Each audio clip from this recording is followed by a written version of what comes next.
Britain may run short on wines and spirits this Christmas because there aren't enough drivers to make the necessary deliveries. It's a warning from one industry group which says it's already seeing major delays and rising costs.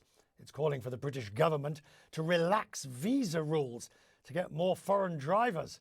The government's told CNN it was not expecting a shortage this Christmas. Cees Hart is the chief executive of Carlsberg. He joins me now from one of my favourite cities in the world, Copenhagen. Lovely to have you, sir. Are you expecting, never mind just Britain, but overall, as we look at the difficulties with new lockdowns, along with supply chain issues, are you expecting shortages? Good afternoon, Richard. Thank you for being in your program. No, we don't expect shortages. Obviously, it's a very volatile environment at this moment of time.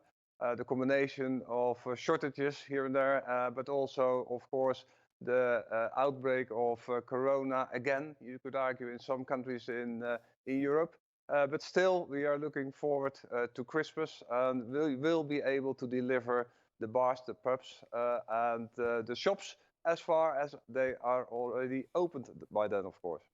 And are you expecting this Christmas, I suppose it's a bit of a silly question since it couldn't really be much worse than last Christmas when everything was closed, but you know what I mean. Are you expecting this will be appreciably better? Yeah, we think so. We see that already in this quarter. This quarter last year, we were closed in most of the Western European countries with regards to shops and what we call the on-trade, so the pubs and the restaurants. They are now open. We index at 90% versus last year, so that's good. But as you said, the signs at this moment of time of, again, measures that could lead to a closure of shops and bars and restaurants before Christmas could again be the case. However, so far so good for us. If we just take your capital of Copenhagen, where I was for World of Wonder just a couple of months ago, one was very impressed. I mean, you'd even got rid of the app, or, you know, there was testing just around every corner. Some people being tested every day on the way to work.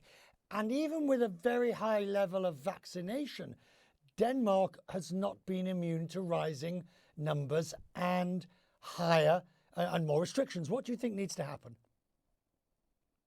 Well, more vaccinations. I think that's where it comes back to. Vaccinations and better behavior. However, I'm myself Dutch. I live here in Copenhagen, and I can tell you that in Copenhagen, the life is very different than from my home city. So in that respect, the Danes have, or seem to have, done the right things and have still the virus under control. Back to your company and the breakdown of the product. Now, I guess you make the majority of the money out of home. I mean, you know, in bars and restaurants and the like, and it can't necessarily be compensated for off sales, or maybe not. Do you think you have seen a permanent systemic shift in your consumers' habits? No, and I think that is a bit too early to say.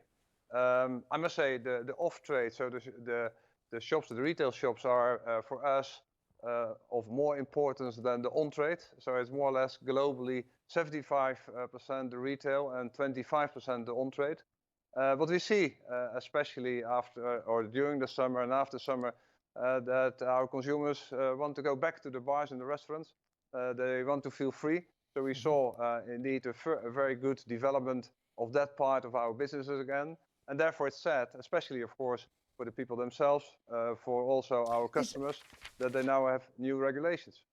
Is it possible, do you think, for more consolidation in an industry that has had so much consolidation to where regulators are concerned, which is a very posh way of saying, are you looking at doing any further deals?